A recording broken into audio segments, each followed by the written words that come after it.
오늘의 말씀입니다. 오늘의 말씀은 이사야 40장 27절에서 31절 말씀입니다. 이사야 40장 27절에서 31절 말씀, 제가 가진 성경은 구약성경 1015쪽입니다. 이사야 40장 27절부터 31절의 말씀을 교독하시겠습니다. 야곱아, 어찌하여 내가 말하며 이스라엘아, 내가 이르기를 내 길은 여호와께 숨겨졌으며 내 송사는 내 하나님에게서 벗어난다 하느냐.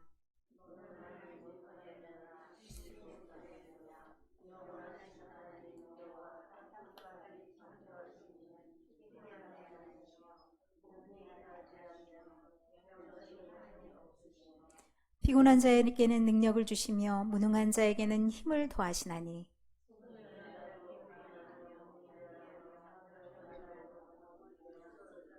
다 같이 읽겠습니다. 오직 여호와를 앙망하는 자는 새 힘을 얻으리니 독수리가 날개치며 올라감 같을 것이요 다른 박질하여도 곤비하지 아니하겠고 걸어가도 피곤하지 아니하리로다. 아멘. 오늘의 말씀의 제목입니다. 인생을 전성기로만 사는 비결. 웃으셨습니다. 어떻게 인생이 전성기로만 가능하냐? 말도 안 된다 라는 의미일 수도 있고, 그게 가능해? 그랬으면 좋겠다 라는 마음의 염원일 수도 있겠죠. 전성기라고 하면 한창 왕성한 시기라고 짧게 정의할 수가 있습니다. 무엇이 한창 왕성하냐? 재능도, 그리고 능력도 제일 왕성해서 절정에 오르는 시기라고 얘기합니다. 여러분은 인생의 절정기 또는 인생의 전성기를 맞이하셨습니까? 여러분의 인생의 전성기는 언제셨습니까? 자, 미소를 지으면서 그때가 떠오른다라는 표정으로 저를 바라보고 계십니다. 나는 인생의 전성기 아직도 안 온 것 같아. 억울해! 라는 마음도 있으신 분들이 혹시 있을 수 있습니다. 왜? 생각하는 바가 다 다를 수 있기 때문에. 그런데 인생의 전성기가 딱 정해져 있을까요? 어떤 연예인이 이런 말을 하더라고요. 어떤 분이 질문을 했습니다. 당신의 전성기는 언제였습니까? 그러면 응당 나오는 때가 우리가 객관적으로 봤을 때 텔레비전에도 많이 나오고 영화도 많이 찍고 CF도 많이 찍고 돈도 많이 벌고 이런 시기를 말할 것 같은데 그의 답이 걸작이었습니다. 나는 살아있는 모든 순간, 내가 사는 모든 것이 다 전성기라고 생각합니다. 우문현답이 된 거죠. 완전히 한 대 빵 맞은 그런 말이 되었고 명언의 기록이 되었습니다. 이렇게 말할 수 있는 사람 아무도 없네. 와, 사람이 존경스럽다, 존경스럽다, 존경스럽다 하늘로 치닫고 그렇게 많은 사람들에게 추앙을 받았습니다. 여러분의 전성기, 머릿속에 떠오른 그 전성기는 어찌 보면 내용이 다를 수가 있습니다.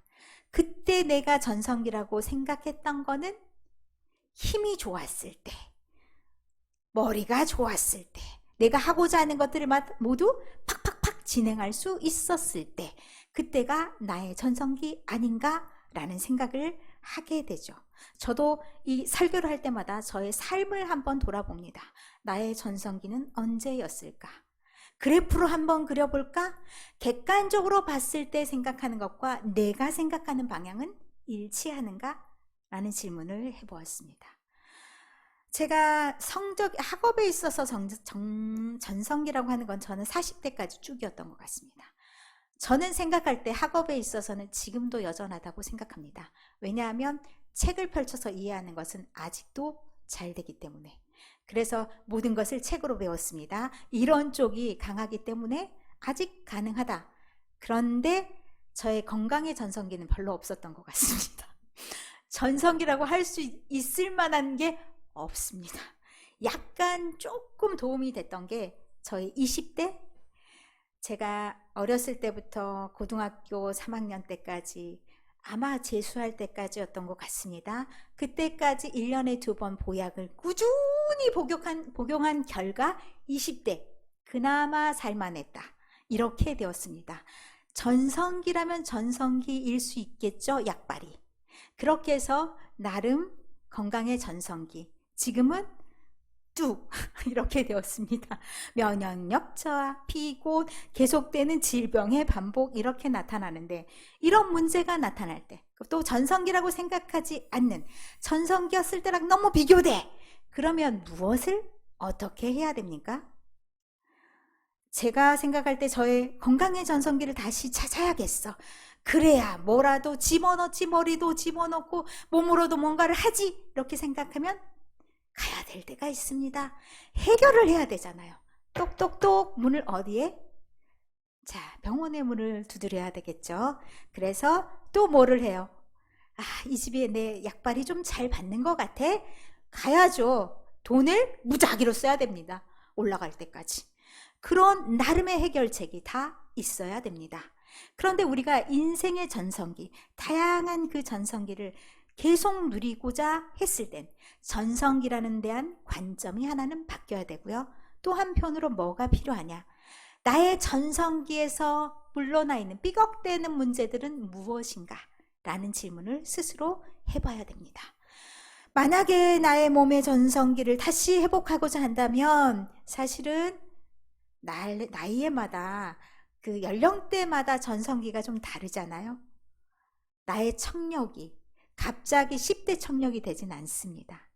제가요 40대까지 10대 청력을 유지했습니다. 흔히 말하는 막 삐 소리가 나는 그런 것들, 주파수가 있거든요. 그 주파수 제가 못 듣는 줄 알고 제가 예전에 학원을 했다고 했죠. 학원 애들이 수업 시간에 막 해요. 꺼. 그러면 깜짝 놀라요. 이거 10대만 들을 수 있는데 어떻게 들려요? 나는 10대야. 그렇게 말을 했었는데 지금 안 들려요. 그게 완전히 사라졌어요. 그런데 제가 몸이 10대여야 해 하고 한다면 어떻게 되나요? 성형을 해야 되나요? 몸에 뭔가를 막 보톡스 맞고 주름 펴고 막 그렇게 해야 되나요? 그래도 속은 그렇게 똑같아지지 않습니다. 무엇이 바뀌어야 되냐? 생각이 바뀌어야 됩니다. 무엇을 전성기로 할 것인가? 60대가 주름 펴려고 뭐 막 이렇게 하면요, 그것도요 정도 것이지 좀 추악해 보입니다. 그게 필요한 연령이 있고 적절선이 있습니다. 그러면 나는 이 나이에 무엇을 전성기로 내세울 것인가가 우리의 또 다른 관점이 되어야 됩니다. 우리는 사실 육체적으로는 그때만큼 뭘 못할 수 있어요. 우리 권사님 얘기할 때마다, 땡땡 권사님 얘기할 때마다, 옛날에 그 새벽에 종을 땡땡땡땡 쳤었던 그 체력, 힘도 얼마나 좋았던지라는 이야기 전설같이 들려옵니다. 지금 그것을 하고 싶다고 할 수 있습니까? 종이 없어서도 못하지만 할 수가 없습니다. 체력으로는 예전하고 똑같아질 수가 없습니다. 일단은 귀도 잘 안 들려. 팔다리도 말을 좀 더 안 들어. 이런 게 당연합니다. 그런데 우리가 여전히 전성기를 누릴 수 있어야 되고 누려야 할 이유가 딱 한마디로 정의가 될 수가 있습니다. 우리는 누구의 자녀입니까? 하나님은 어떠신 분입니까? 꺼지지 않아요. 등불이 후 불면 날아가면 하나님이 아니시잖아요. 하나님은 처음부터 지금까지 한결같으시고 우리의 능력이 한결같을 순 없어요. 그럼 우리는 어떻게 해야 됩니까? 우리는 새 힘을 공급받으면서 변화하는 지금 이 나이의 가장 아름다운 전성기를 맞이하는 것이 필요합니다. 우리가 맞이해야 될 전성기, 사실 10대 때 보이지 않은 게요, 조금 더 커서 20대, 30대가 되면 철딱성이 없었다라고 보여지는 게 있습니다. 지금 우리의 20대에 청년이 2사람이 있습니다. 그러면 그들이 보기에 10대가 어떻게 보이겠습니까? 아직 철이 없네? 이렇게 보이겠죠.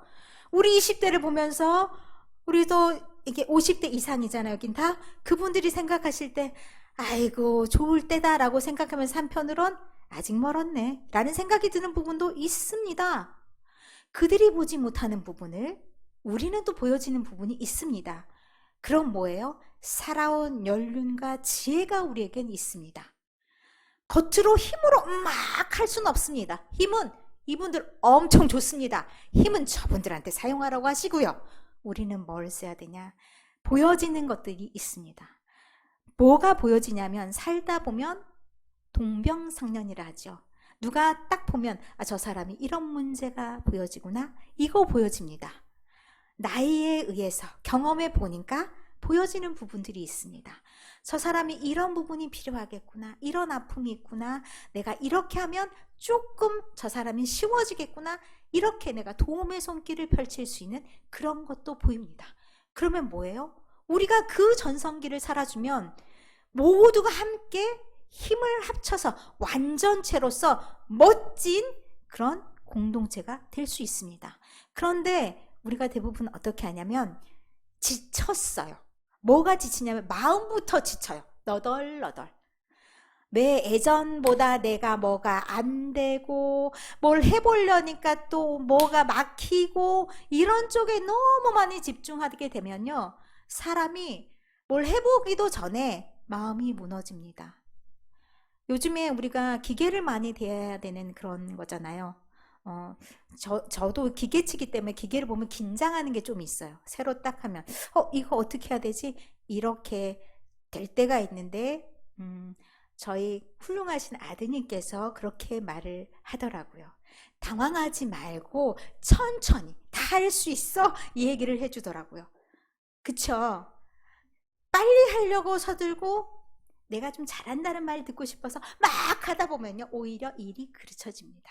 천천히 내 속도에 맞춰서 그런 것이 필요합니다. 서로 그래서 할 수 있는 것들을 천천히 한번 생각해 보시면서 내가 지금 잘할 수 있는 것 그리고 내가 힘이 다 떨어졌어. 그럼 어디서 힘을 공급받지? 이 생각을 해볼 필요가 있습니다. 제가 몸이 안 좋아서 어디 갔다고 했죠? 병원에. 자, 손을 맡겨. 어때요? 하고 물어봐야 돼. 그러면 당신은 지금 상황이 디디디 하고 대답해줘. 그러면 해줘요 라고 말을 해야 되잖아요. 우리도 그런 분을 찾아가야 됩니다. 내 문제가 어떤 건지를 판단해야 됩니다. 내가 몸이 안 좋아. 어디 가야 돼요? 병원 가야지. 그럼 내가 머리가 막 심란해. 마음도 심란해. 때로는 그것이 내가 상담을 받아서 해결될 수 있는 부분도 있고 때로는 내가 기도로 해결될 수 있는 부분도 있습니다. 그러면 찾아가야죠. 내가 속 시원히 다 말하는 사람이 상대가 필요합니다. 그것을 다 내려놓았을 때 문제가 좀 해결되는 부분들도 많이 있습니다. 그렇게 번지수를 잘 찾아가는 것이 필요합니다. 오늘 말씀이 40장 1절부터 사실 위로와 격려의 말씀이 시작됩니다. 왜 위로와 격려가 이들에게 필요했을까? 이들의 상황이 어떤 상황인가 알기 위해서는 사실 38장 39장부터 연결이 됩니다. 그러면 이 사람들이 지금 참 곤란하겠구나, 참 힘들겠구나, 참 지쳤겠구나 이런 생각을 할 수가 있습니다. 자, 우리가 굉장히 위대한 다윗의 후손 중에 한 명 히스기야란 왕이 38장 39장에 등장합니다. 훌륭해서 모든 것을 일사천리로 아름답게 했을 것 같은데 바로 그분이 새로운 국면을 열어주셨는데 안 좋은 문을 열었습니다. 그 안 좋은 문이 뭐냐? 사람에게 의존하다 보니까 그 안 좋은 문이 열렸습니다. 우리가요 사람에게 의존하고 싶은 마음은 누구나 있습니다.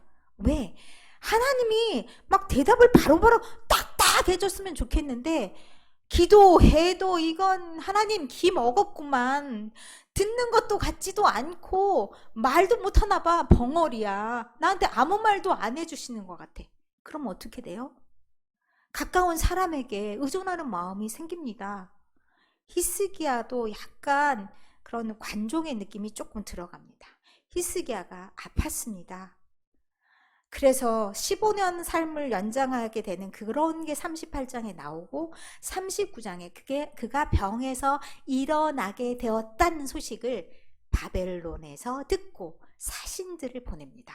이때 바벨론은 완전히 강성했던 나라는 아니고 조금 싹이 모락모락 올라오는 상태, 외교를 좀 잘해야 되는 상태입니다. 그러니까 히스기야 때 좀 유다가 강성해서 유다에 사신들이 옵니다. 와, 왕이시여 이제 쾌차하셨군요. 그러면 막 선물을 들고 옵니다. 히스기야가 얼마나 어깨가 빡 올라갔는지 쫙 하면서 와, 너무 기뻤어요. 이 사람들이 나를 알아주는구나. 멀리 동쪽에서 먼 동쪽에서 와가지고 나를 이렇게 으쌰으쌰 얼마나 신이 났는지, 우리나라가 얼마나 잘 사는지 보여줄까요? 창고 다 보여줬어. 우리 이런 것도 있어요. 우리 성전에는 막 금붙이, 우리 이런 거 짜잘한 것들은 쓰지도 않아. 순금이에요. 자, 순금으로 되어 있는 24K 이런 거예요. 이런 거 아닌 거는 우리 하나도 안 붙였어. 이렇게 자랑질을 했습니다. 그들이 돌아갔습니다. 그런데 하나님이 이사야를 통해서 예언을 들려주십니다. 앞으로 일어나게 될 예언, 짜잔, 너 보여줬지? 보여준 거 다 가져가게 될 거야. 누가? 바벨론이. 그리고 너희 자녀들 중에서도 포로가 나올 거야. 그러면서 아무 설명 없이 40장 딱 등장해요. 그러면 지금 40장의 상황이 이들의 상황을 미루어 짐작할 수 있는 보석을 다 깔아준 거예요.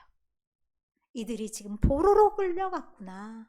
위로받을 데가 없구나.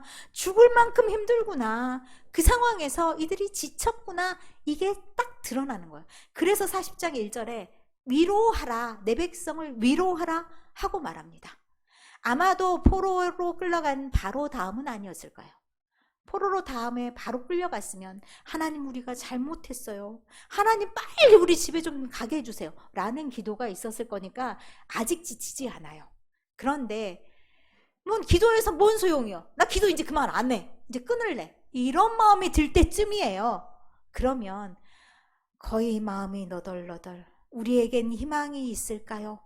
우리에겐 이제 희망이 없어. 라고 생각하는 그 즈음이라는 말씀입니다.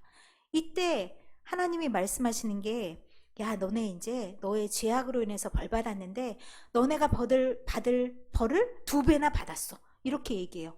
그럼 거의 끝날 때쯤 되었다는 얘기죠.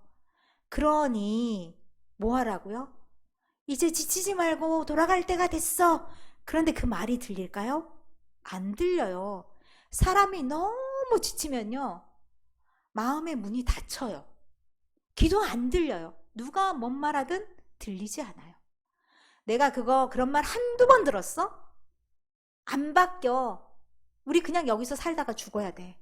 이런 마음이 이들 마음속에 너무 강하게 부딪힌 거예요. 하나님, 예배는 드려. 형식적인 예배는 계속 됐어요. 끊긴 적 없어. 마음이 새롭지 않아. 예배를 드려도 기쁘지 않아. 그 상태대로 쭉 유지돼요. 그래, 하나님은 창조주 하나님이셔. 창조절. 이런 거예요. 아유, 하나님이 우리를 창조하셨고 나를 가장 잘 아시지. 그러니 내가 지금 얼마나 마음이 답답한 건지도 하나님은 아실 거야. 그럼 막 눈물이 주르륵 나야 되는데 없어. 눈물도 다 떨어졌어. 마음도 하나도 감동이 없어. 그런 상태가 된 이들에게 지금 주시는 말씀이에요. 너네 다 잊었냐? 내가 어떤 사람인지 잊어버렸냐? 나는 말을 하면 지켜. 그런데 말을 했잖아? 그러면 그 약속을 8절의 말씀에 보면 푸른 마르고 꽃은 시드나 우리의 하나님의 말씀은 영원히 서리라 하라 라고 말씀합니다. 그러면 하나님의 약속을 하신 것은 하나님이 그 약속을 이루어 주신다는 말씀입니다. 그런데 잊어버렸어. 그게 하나도 기억이 안 나. 그러니까 답답해서 하는 말씀이 있습니다. 너희의 하나님을 보라. 9절에 말씀합니다. 너의 하나님을 봐. 그 하나님이 어떤 하나님이시더냐? 하나님께서 장차 강한 자로 임하실 것이다. 이제 곧 멀지 않았어. 하나님의 능력을 보여주실 거야. 바로 너희들에게 보응해 주실 거야. 그러니 하나님을 좀 봐. 너의 눈이 뚝 떨어졌어. 아래만 쳐다보고 너에게만 관심을 가지고 너희가 살아가는 환경 속에서만 그렇게 몰두하고 있으면 아무것도 새로워지지 않는다. 하나님을 봐. 라고 말씀하시면서 다시 능력의 하나님이 어떤 하나님인지를 보여주십니다. 모든 세상을 창조하신 그 하나님. 그 하나님을 잊었냐? 그리고 지금 뭐하고 있냐? 하나님이 아닌 눈에 보이는 남들이 믿는 우상을 향해서 너희들도 우리 하나님은 끝났어. 그러니 우리 저 사람이 믿는 우상 한번 섬겨볼까? 하는 그 마음을 다 지적하십니다. 왜 그러냐? 너희가 알지 못하냐? 너희가 듣지 못했냐? 땅의 기초가 세워질 때부터 하나님은 계셨고 지금도 여전히 일하시고 그 하나님을 잊으면 안 된다. 이 모든 창조는 하나님에게서 만들어졌고 그의 능력이 하나도 떨어지지 않았다. 단지 지금의 시간이 그 시간이 아니다 라고 말씀해 주는 겁니다. 그러면서 오늘 본문이 시작됩니다. 야곱아 어찌하여 내가 말하며 이스라엘아 내가 이르기를 내 길은 여호와께 숨겨졌고 내 송사는 내 하나님에게서 벗어난다 하느냐. 하나님은 몰라 이런 말이죠. 하나님은 몰라. 하나님은 알려주지도 않아. 그럼 내가 어떻게 해야 돼? 내가 내 길을 알아서 가야지. 이런 마음이 들도록 하나님이 하신 것 아니냐라고 이들은 하나님께 하소연하는 겁니다. 왜 하나님과 내 사이에 이렇게 길이 보이지 않고 답답한 일만 일어나는지에 대한 이유를 따지지 않습니다. 이유가 분명해야 좋은 결과가 나옵니다. 이유는 무엇이냐? 그들이 하나님과 관계가 조금 가까워질러 치면 아유 내가 이렇게까지 했는데도 하나님이 답이 없어. 돌아가. 또 막 그랬다가 아닌가 봐. 또 우상을 막 섬겼다가 아닌가 봐. 그래도 우리가 할 건 또 해야지. 또 돌아와. 이런 뭐예요? 99 갔다가 다시 1되고 이런 상황이 될 수도 있고 왔다 갔다만 해. 그럼 뭐예요? 100에 닿지를 않는 거예요. 그게 가장 안타까운 상황이에요. 아마도 대부분의 믿는 사람들이 이런 상황일 수 있어요. 믿지 않는 사람들 아예 가지 않으니까. 믿는 사람들은 어때요? 막 내 나름대로 최선을 다해서 기도했어. 하나님 끝났어요. 나 여기까지 다 했는데 답이 없어. 우와 실망 대실망 이러면서 다시 돌아가. 그때 하나님이 얘기하시는 거예요. 너 알지 못하냐? 듣지 못했냐? 하나님이 피곤하셔서 안 하시는 게 아니고 하나님이 지치시는 분이 아니시고 하나님이 뭐가 부족해서 몰라서 끝내자 나는 너한테 이렇게밖에 못해줘 라고 말씀하시는 분도 아니시다 라고 말씀하시는 겁니다. 하나님은 사람하고는 전혀 다르고 사람하고 우상하고 이런 존재들하고는 차원이 다르시다. 그러니 어떤 거를 믿어야 되냐? 하나님이 전혀 다르신 분인 것을 알아야 된다. 피곤한 자에게 능력을 주시고 무능한 자에게도 힘을 더해 주신다 라고 얘기하십니다. 청년이라 할지라도 피곤하고 소년이라 할지라도 넘어지고 그들 또한 다 그런데 중심에 뭐가 있어야 되냐? 하나님과 내 사이가 막혀져서 끝났다라는 마음이 있어서는 안 된다는 겁니다. 그게 때때로요. 내가 생각했을 때 내가 한계지었던 그 상황, 그 끝을 넘어야 될 때가 있습니다. 제가 올 1년 동안 참 많은 것을 경험하는데요. 어제도 전화 한 통화를 받고 깜짝 놀랐습니다. 저는 모르는 상황들이 막 벌어졌던 것이고 그러면서 딱 생각이 드는 게 내가 그렇게 하나님 제가 너무나 힘든 이 상황 속에서 어떻게 해야 되나요? 라는 기도를 한 30년은 더 했던 것 같습니다. 그런데 하나님이 참 그 부분은 제가 포기할게요 하나님. 하나님 알아서 이루어 주시던가요? 라고 다 내려놓으니까 갑자기 하나님이 기억났다는 듯이 다 정리를 해주시는 그런 거를 경험합니다. 제 힘으로가 아니라 이게 수정되고 보완되고 죄송합니다 하고 어제 저도 모르는 모든 일들이 벌어지면서 전화가 왔어요. 이렇게 돼야 되는 게 아닌데 수정하겠습니다. 노력해보겠습니다 라고 연락이 와서 내 힘으로 하려고 머리끄덩이 잡고 막 이렇게 했을 때는 하나님이 아무 반응이 없으시더니 때가 있는구나. 모든 것에 때가 있구나. 그런데 그 때는 때때로 내가 한계 지어서. 제가 그거 참 잘해요. 하나님 이렇게 안 하면 나 안 할 거예요. 하나님 나한테 뭘 시키려면은 제대로 좀 서포트를 해주고 시키시던가. 이런 거 잘하거든요. 제가 언제까지 하나님 그 사인 안 보여주면 더 안 해요? 고개를 절레절레. 굉장히 많이 해봤습니다.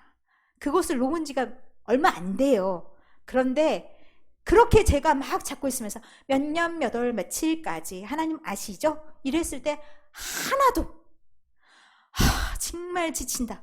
이런 생각이, 저 이 사람들 심정 너무 잘 기막히게도 이해합니다.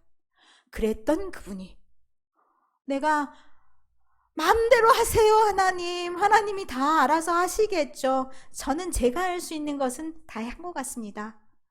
이렇게 하면서 당신 뜻대로 하시옵소서 라는 기도로 바뀌면서 놀랍게 저에게 역사가 시작된 걸 느낍니다. 어머, 하나님 그렇게까지 하신다고요? 저 그런 기도는 안 했는데? 라는 그런 일들이 이루어지는 것을 경험하게 됩니다. 어떻게 해야 되냐면, 때때로 우리가 정말 하나님과의 관계 속에서 내 상황이 너무 답답할 때가 있습니다.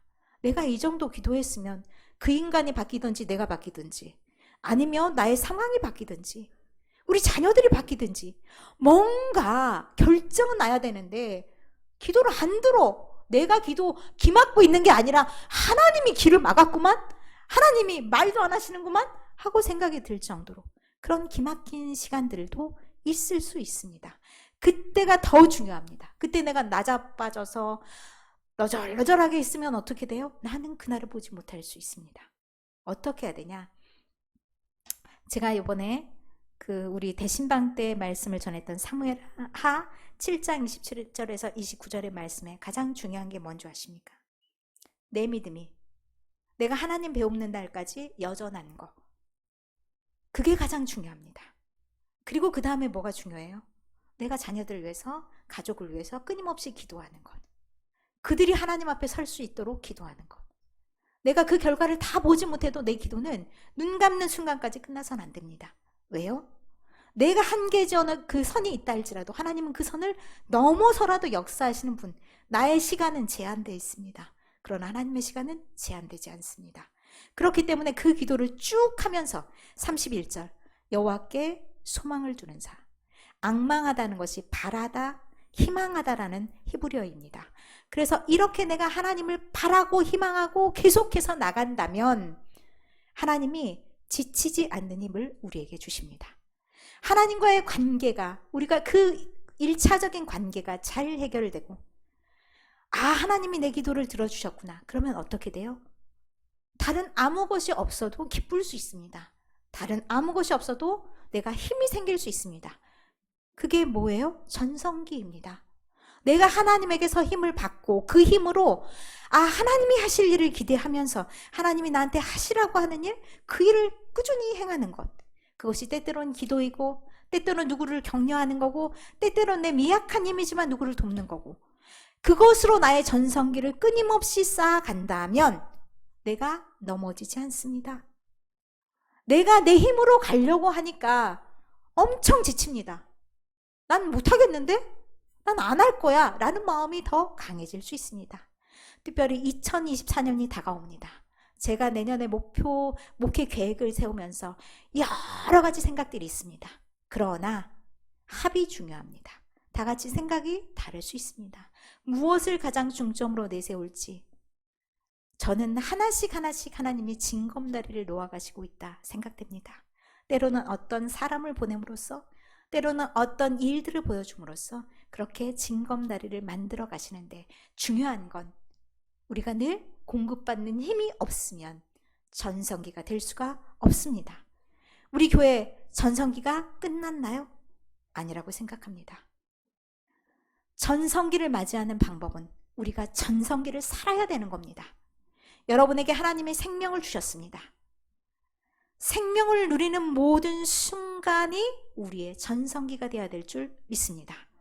때로는 기도로, 때로는 강권하여, 그리고 누군가에게 선행을 베풀면서 이 교회를 채워나가는 것도 우리의 몫입니다.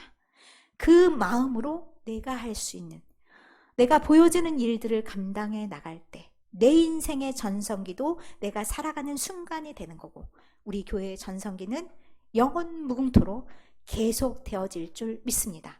그런 희망과 소망으로 여러분께 모든 희망을 하나님께 두시라 간구합니다.